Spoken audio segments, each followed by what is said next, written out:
about 173 million people in this country have some form of food allergy or dietary need. They will not eat in a place that they don't believe or are aware or trust have a suitable option for them.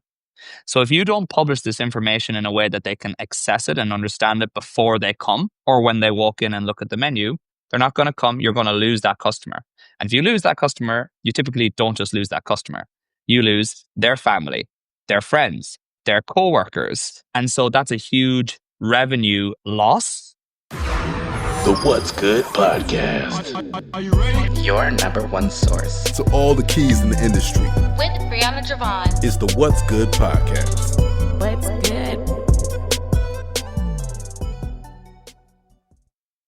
Hey, ladies and gents, this is your girl, Brianna Jovahn, and we are here with another episode of What's Good podcast. We are super excited to share another story with you guys. Also, this is a wildcard Wednesday, as you guys know, for people who don't necessarily fit within our theme of the season. As always, want to go ahead and continue to share stories.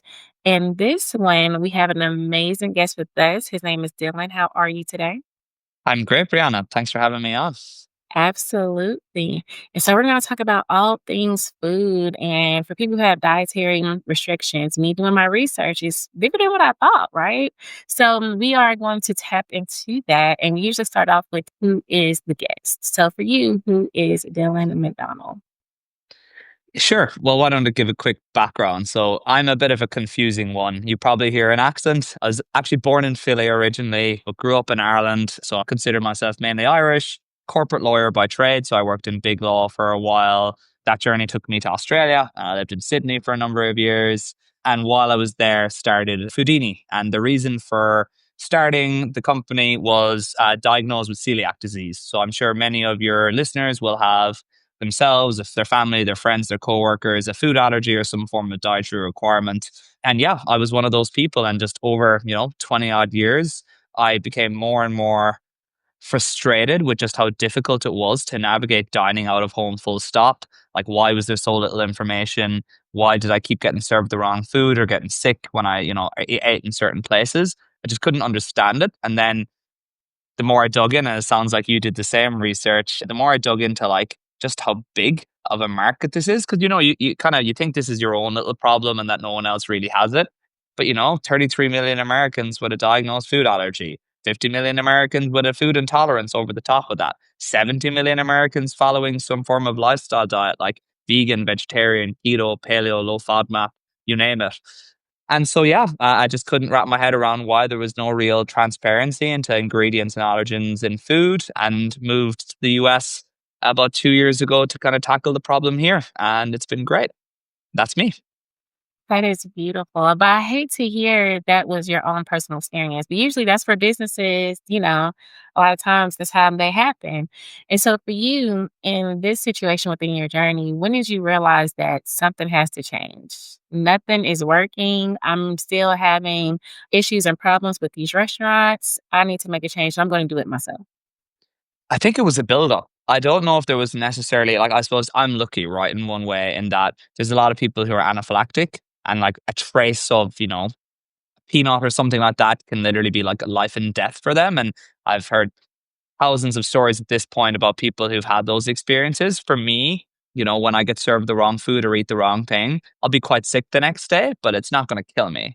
So I think it was more just again and again, every few months, or, just having that experience repeat itself. And then, doing all the right things and asking the questions and, doing the things that I was trying to do to protect myself, and still not having the experience I needed. And really, it came down to learning over time, as I have doing what I'm doing now, that it's just the data didn't exist. Like, the data that is required to allow consumers to dine safely simply isn't out there. And so that's kind of the problem that we're working on solving right now.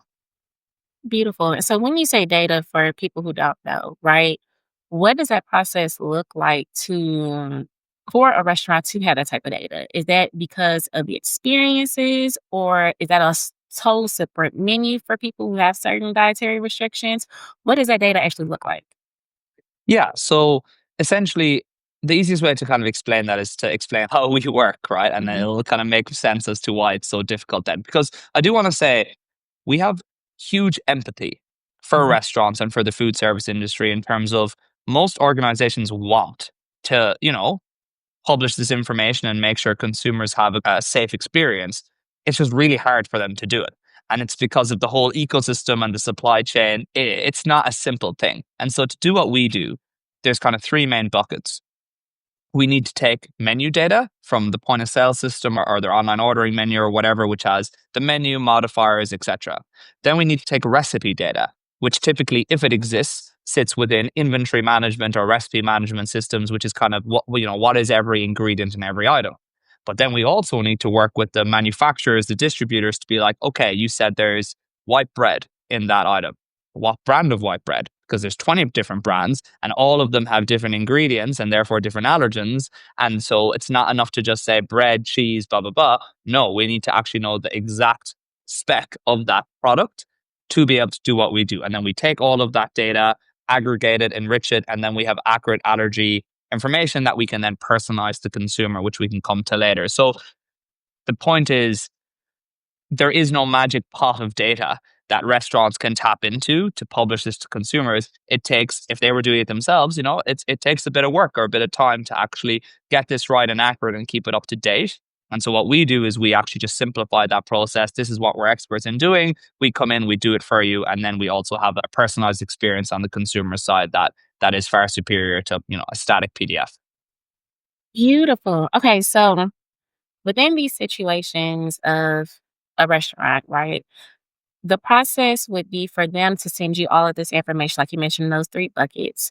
And then from there, because now I'm just trying to put it together in my experience going to restaurants. I have seen it at the bottom where it's coded like this is gluten free or this contains peanuts or this contains dairy. Is that the final product that you guys create for these restaurants, or is it just a total different menu? So what we do is we have a digital experience. So Mhm. essentially we put a QR code on physical menus and we put a button on the website of a restaurant, generally in the menu section as well. So the QR will say food allergies, dietary needs, scan here. So consumer scans or clicks the button on the website. It brings up a URL, like a web page experience, so they don't have to download an app or anything. The consumer then can select from 150 different food allergies and dietary needs. So they can say gluten, eggs, keto, low FODMAP, save. And straight away, we'll customize the menu to say, here's exactly what you can eat.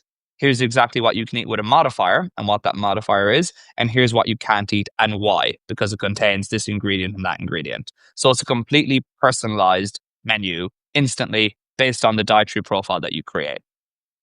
I love that so much. So it actually speaks directly to them once the customer can go in, look at the menu, and say, okay, this is my eating restrictions. And then from there, you have those options. Love that. Okay. Exactly. And so I want to know when it comes to collaborating with these restaurants. Now I'm about to get in your business when it comes to marketing. How are you marketing the business to say, this is what we're doing? And I see the benefits, right? You're explaining the benefits, but sometimes people can be stuck in their own ways. How can you let Yeah. them know as far as these benefits that this is actually what's going to support you and also get ahead of your competitors? It's such a good question. And it's funny. It's like, look, there is an education and awareness piece here as well. I wear kind of a new form of technology. This isn't something that restaurants have typically looked at in the past. Bear in mind, we're also not just restaurants. We can work with stadiums, schools, universities, anywhere that serves food. Our technology is equally prevalent, but restaurants and hotels are our bread and butter. But there's so many. But starting at the top, I said about 173 million people in this country have some form of food allergy or dietary need. In particular, the allergy and people who take those intolerances and lifestyles serious, they will not eat in a place that they don't believe or are aware or trust have a suitable option for them. So if you don't publish this information in a way that they can access it and understand it before they come or when they walk in and look at the menu, they're not going to order. They're not going to come. You're going to lose that customer. And if you lose that customer, you typically don't just lose that customer. You lose their family, their friends, their coworkers. Their work Christmas party can't be at that restaurant anymore because it doesn't cater to Dylan the Celiac. And so that's a huge revenue loss. And it's also a huge revenue opportunity for the restaurants that do take advantage of this by publishing this information. And as you said, it's absolutely a competitive edge. And also, the other key point here is these consumers are the most loyal consumers in the market because they find it so hard to find places that they actually trust and that actually cater to them. When they do, they keep going back. So you have the revenue on one side, then you also have, we see a massive reduction in the number of questions being asked to staff, about 60%. And currently, those staff members are the only line of defense between the consumer and a mistake. And as I think most people know, most staff in this country are not trained to be experts on every allergen and every ingredient and every menu item. And so by reducing the number of questions, not only do you save on labor costs and efficiencies and line management, you also dramatically reduce the number of mistakes that happen. And so we see a big reduction in mistakes in venues. We also then have data. So we can tell a restaurant last month in X location, you had 1,000 dietary profiles created. 40% were gluten-free, 25% were vegan, 10% were keto. You actually don't have any keto-friendly options on your menu. If you swap out this ingredient and these few menu items, they would all become keto-friendly. That could drive your bottom line by Y. So there's a lot of data we can give around menu optimization, and then also just on consumer profiles from a marketing standpoint, which then allows you to say, well, I know Dylan is celiac. So now on World Gluten-Free Day, or when we add a new gluten-free option to the menu, that's the email we're going to send to him. That's the push notification. That's the, we're going to target him accordingly. So I think they're probably the three big buckets in terms of revenue gain, saving time and reducing risk, and then marketing ability as well and menu optimization. I love that so much. Okay. So my next question is the kitchen. Sure. Now that we have this data, now we know we can divide and conquer the menu, right? We're getting options that we can swap out. We know that these are the different things to help now moving forward with the consumer. When it comes to the kitchen, do you guys, is that upon the restaurant to now train the kitchen to say, okay, these are the new things that we're doing now? Or do you or your team do like a stop by to make sure that the regulations, like how does that part go? Yeah, no, great question. So I think the first point there is we don't make the restaurants make any changes to their menu. All Hmm. we do is we reflect their reality. So we'll ask the restaurant, hey, restaurant, you make this salad. What do you offer in terms of modifications currently, today? And they will say, oh, you can take out this and this, but you can't take out this and this. So we just reflect that reality. We don't change their menu whatsoever. We just reflect their reality and break it down accordingly. So that's kind of the first point there. We don't actually change menus.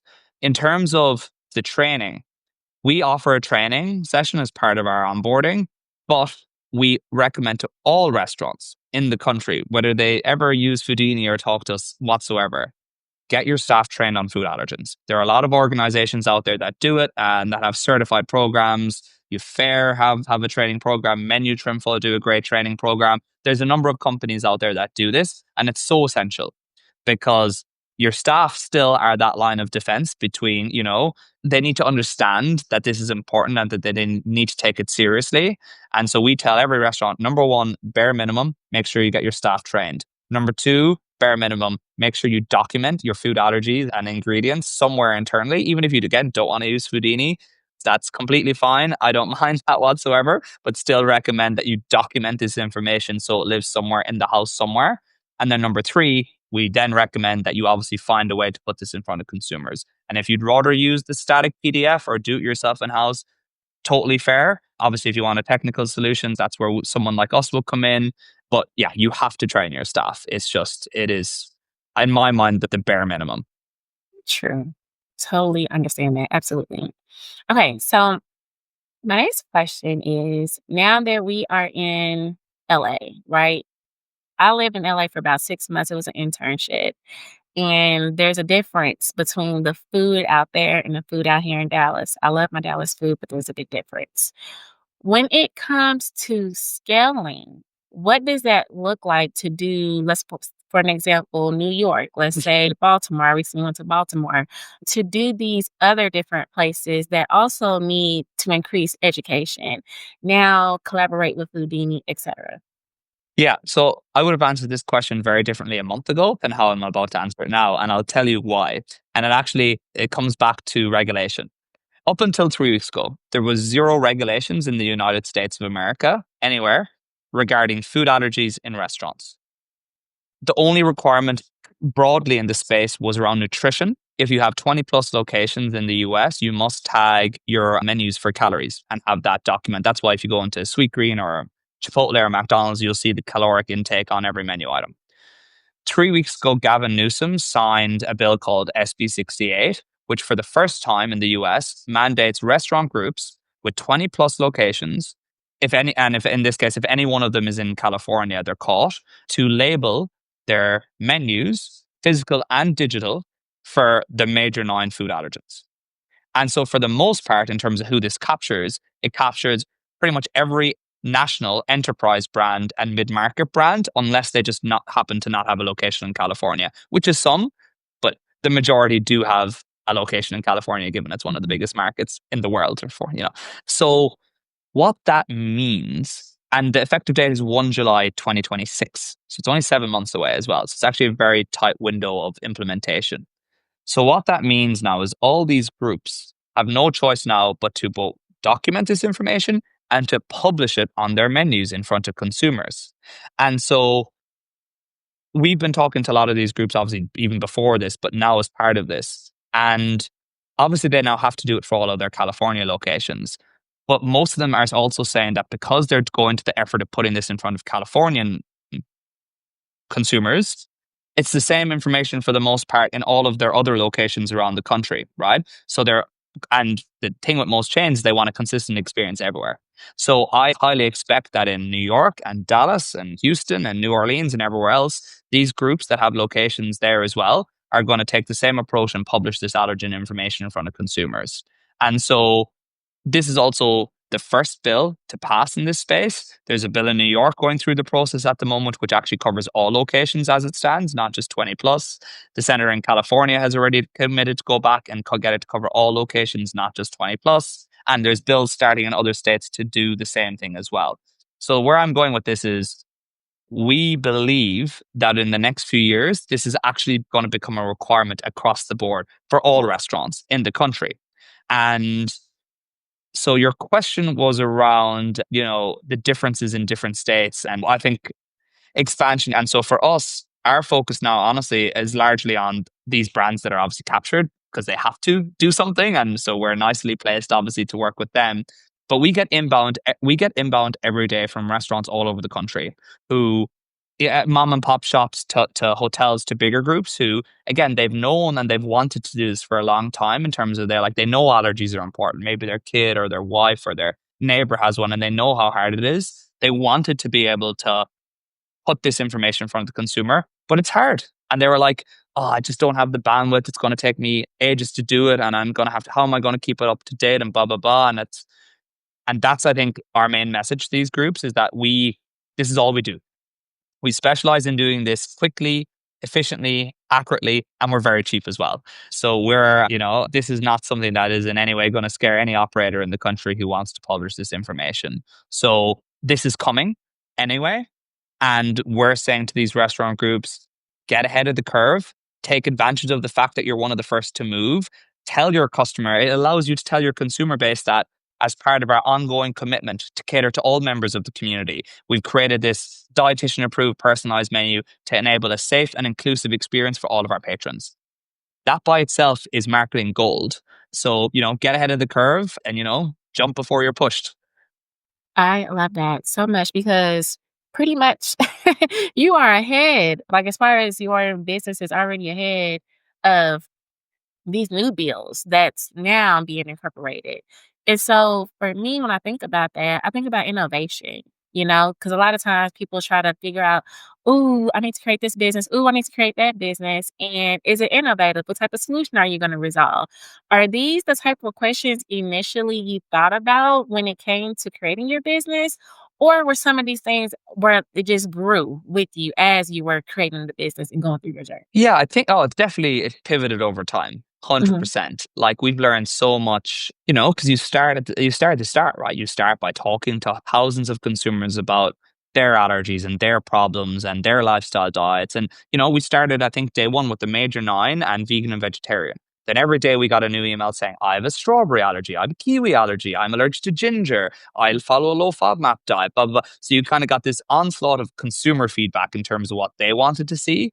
And then working with more and more restaurants, we saw we just kept seeing why it was so difficult, because different tech stacks, lack of data, supply chain issues, manufacturer or, swapping out ingredients one day without telling, like, there are all these things that make it tough for restaurants, which is why we empathize with them so much. Like, again, as I said a minute ago, this is tricky to do properly. And so we've absolutely continued to iterate both on the consumer facing products and on the restaurant facing back end, and how we integrate with other tech partners to streamline this and, essentially trying to make this as easy as possible for everyone. But ultimately, the goal from day one was to provide transparency into what was in the food when you're eating out, in particular for people with allergies and dietary needs. And so the mission and the vision hasn't changed, but how we're going about it and who we're trying to work with and who we partner with to achieve that absolutely has changed multiple times as we continue to go down the rabbit hole. Yes, if you like to do a pivot. Yeah. Listen, you got to do what you got to do. Absolutely. Okay, so last question. Why the name Foodini? How was that created and why? It was a play on two things. One, obviously, the word food, because that's massively what we do, and then Mhm. Houdini, the magician. I think we tried to tie together the magic of Houdini in terms of, like magic, we personalize your food to you, and yeah, just kind of tied the Houdini or the Eini into the food. I think gave us that magic, which is what we were trying to go for from the consumer side.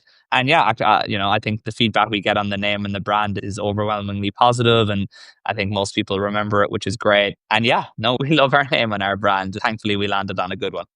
Indeed. Okay, well, Dylan, tell the people that's listening how they can get in contact with you if they are a restaurant, if they are a kitchen, whatever the case may be, and how people can follow you to stay updated with your journey. Absolutely. So our website is foodini.co.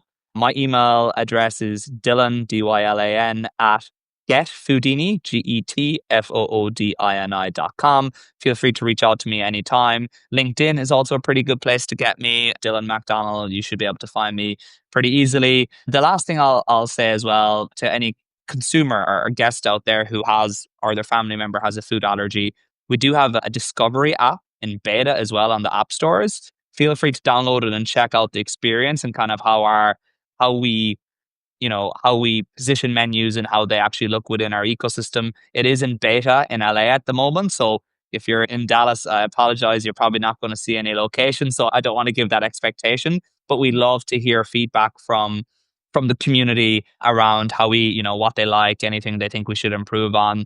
We collaborate with the community all the time. And for any restaurant owner or anyone who knows a restaurant owner or a business owner who serves any kind of food, always love to connect. And even if we're not the right fit for some reason, we're pretty deep in this space and should be able to connect you with someone who can get you what you need. But again, we love collaborating with everyone and anyone. So please do reach out if this resonates.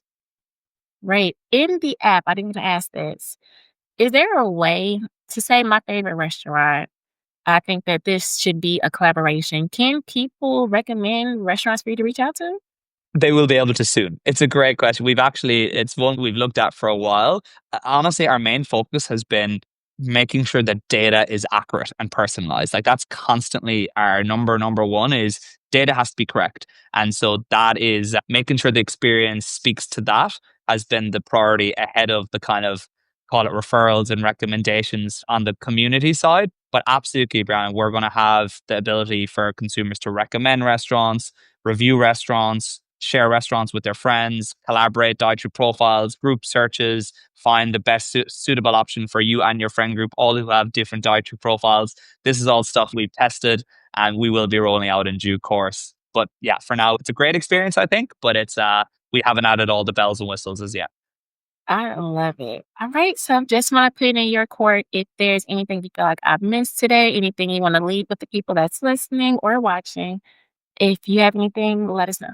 No, just listen. I suppose we're very lucky to be working in a space where I think our technology positively impacts a lot of people who currently really struggle to navigate, a lot of things that a lot of people take for granted in terms of just being able to walk into any restaurant or environment and order whatever the hell they feel like on that day and go about their business. For a lot of people, that is just not the reality. And so we love doing what we're doing. It's great to make an impact on the lives of so many.